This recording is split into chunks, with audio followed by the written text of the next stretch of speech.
Unit 9, we're going to talk about containment, the ideologies of the U.S. and the Soviet Union, or USSR, or Russia, whatever you want to call it. The Truman Doctrine, Domino Theory, Cold War, and Marshall Plan. A lot of stuff in this video, but let's get rolling. The post-war era of World War II, 1945, will start the Cold War, and one of the big reasons for the Cold War is a fight over economics. I know most might say, that's crazy. Why are we fighting over economics? Shouldn't we fight over real things like murder and violence and invading a country? We're fighting about policies having to do with buying and selling goods. Yes, we are, and it's a little bit more to that than that. When we talk about economics, we often talk about what does a country make, why do they produce that good, who makes that good, and who buys that good. Two big questions: understanding economics of the Cold War and why we could possibly have a war over economic policy is, why does a nation produce what they produce? Why are you buying and selling goods? Why do you make cars? Think about it. Why do you make cars? Why would a country make cars? The U.S. and the USSR have very different views on why you would make a good, and they also have different views on who makes the good. Is it a private investor? Is it a sole proprietor? Is that who takes chances and creates a business? Or is it simply the government who produces goods? Economies fall along a spectrum, or from hot to cold, however you want to see it. I'll visualize it here to help us understand the differences in economies. And when you understand the differences in the economies in the Soviet Union and the United States, then you'll start to understand why the Soviet Union and the United States didn't get along. Some have a lot of government involvement. Those are command economies. Those are communist countries. Those are the Soviet Union. Those are Cuba. Those are North Korea. And then some have little government involvement, which almost doesn't exist, but we use Australia as an example of a free market, meaning free of government intervention. This is pure capitalism. And then you have a mixture, which are called mixed economies, which is where the U.S. is. We have some government involvement, and we have some free market where the government stays out of it and is free of the government's interference. From time to time, we tend to be over here, and then sometimes we tend to be over here. We fluctuate between command and a free market. So this is the spectrum of economies. You go to different places around the world, and some places will have command policies where the government is involved in all of the economic decisions, and you're going to go to some countries where the government is not really involved. The government's job is to build a military and protect your rights, and they don't get involved in businesses. They don't get involved in individual choices.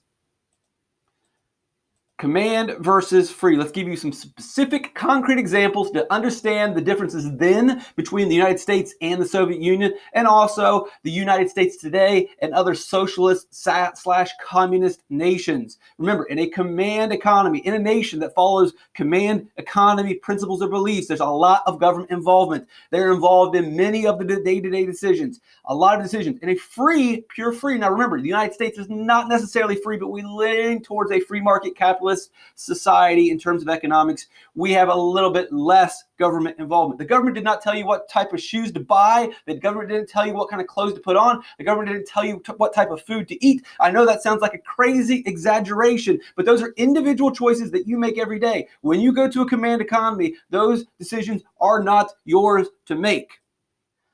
Government makes all the decisions.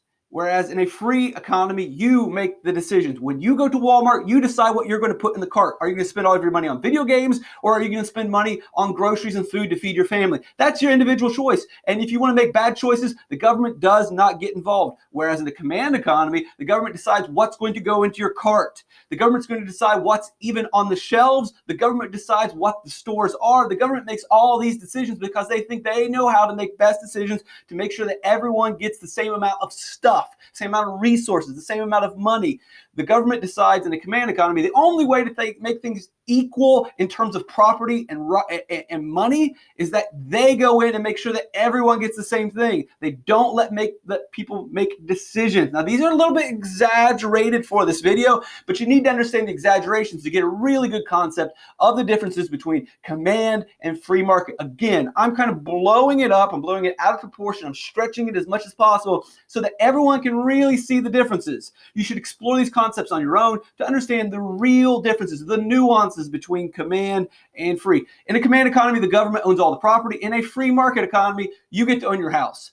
In a command economy, the government owns all the property. They own all the cars. They own all the houses. And that's how they can determine who needs what, and so that everyone gets the same amount of stuff. Whereas in a private Free market economy, if you work hard, you get your own stuff. And if you don't get your own stuff. Or if you have bad luck, then too sad. And if you have good luck, then great, you get more stuff. It's completely free of the government getting involved. The government's not going to get involved and decide who gets stuff and who does not get stuff.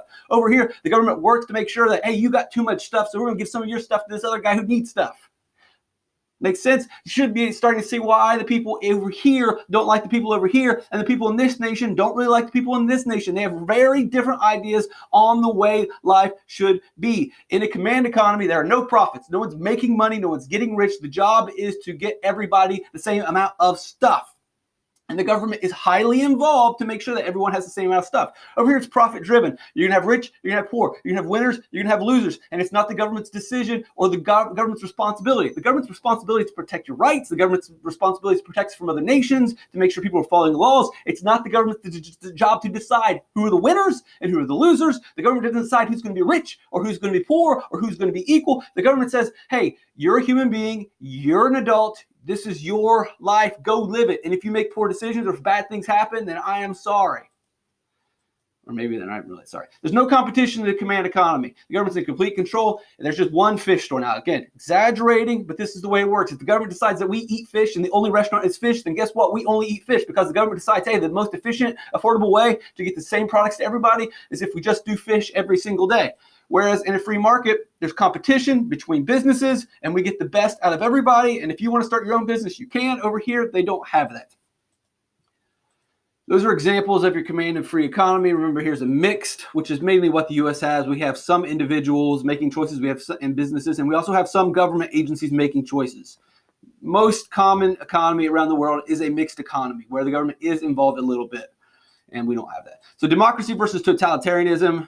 This is another big thing. So first, we have the economic differences, and we also have the political differences or the government idea differences between the U.S. and the Soviet Union. And these kind of link together. And we'll show you how these ideas will link together. So a democracy, which is the U.S., and this is what we believe, is that we elect the government to serve the people. Totalitarianism is the government elects the government to boss the people around. Again, exaggerating a little bit, but not really, because this is necessary. Totalitarianism, you need an autocracy in order to get to communism. In order to get to communism. So remember, we have capitalism versus communism. We have democracy versus totalitarianism. In order to get to communism, you can't get there through democracy. This will never lead to communism, where the people elect the government to serve the people. It's very hard to go from democracy to communism. You have to have a totalitarian government to push your way towards communism. So we have a fight during the Cold War between democracy and capitalism versus totalitarianism and communism. Russia is totalitarian. It is communism. So again, communism in theory is all about sharing. Everyone's going to have the same amount of goods. And it sounds great. We're all going to have the same car. We're going to have the same house.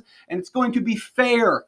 But you can't just wave a magic wand and say, poof, we're all fair. Imagine today in America, imagine that tomorrow you want to make everything equal. Everyone has the same amount of stuff. Well, you can't wave a magic wand. You can't just go, everyone has the same amount of stuff. You're going to have to take things from the people that have more and give it to the people that have less. You're going to physically go and take their homes. The government is going to have to go door to door, which means with force, which means with guns, to take cars, to take homes, to take money from your bank account and give it to someone else. That's not theoretical. That's not, well, that's the way that is literally the way that it happened. That is the way that has happened in the past and today. When a country shifts from capitalism to communism, they have to take from people to give to other people. That's the only way you get to that. It's not magic. It is not peaceful. It's not passive. Do you want someone to take your stuff to give to someone else? We're going to take your money.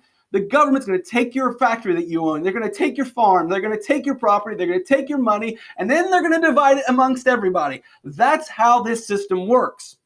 In the end, it's great. We're all equal. We all have the equal amount of goods because we're not equal. Because is this person equal? You stole my stuff. You didn't steal their stuff. So in terms of rights, we're not equal. You're treating these people poorly while favoring those people. This government is not treating people equally. It is not protecting their individual rights, and you have to protect individual rights to have a democracy. So this is not a democracy, so you'll never get to communism through democracy. Because once you start treating people differently, once you take people's individual rights, you're no longer a democracy. That is one of the three major parts of a democracy, is protecting individual rights. Did we protect your factory? No, that's your property. Did we protect your farm? No, we stole your farm. Did we protect your railroad? No, we didn't. Did we protect your bank account? No, we stole your money and gave it to someone else. There are no more individual rights for you.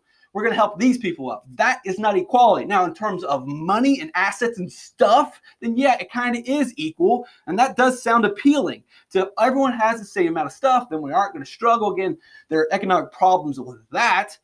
But in order to get to communism, very, very difficult to get there via democracy. Almost impossible to get to that point. Never happened before. And I would love for you to think of, how can you protect rights? How can you still have voting? And how can you treat people equally in terms of those rights and get to a point where you steal from some people and give to others? Probably never going to happen.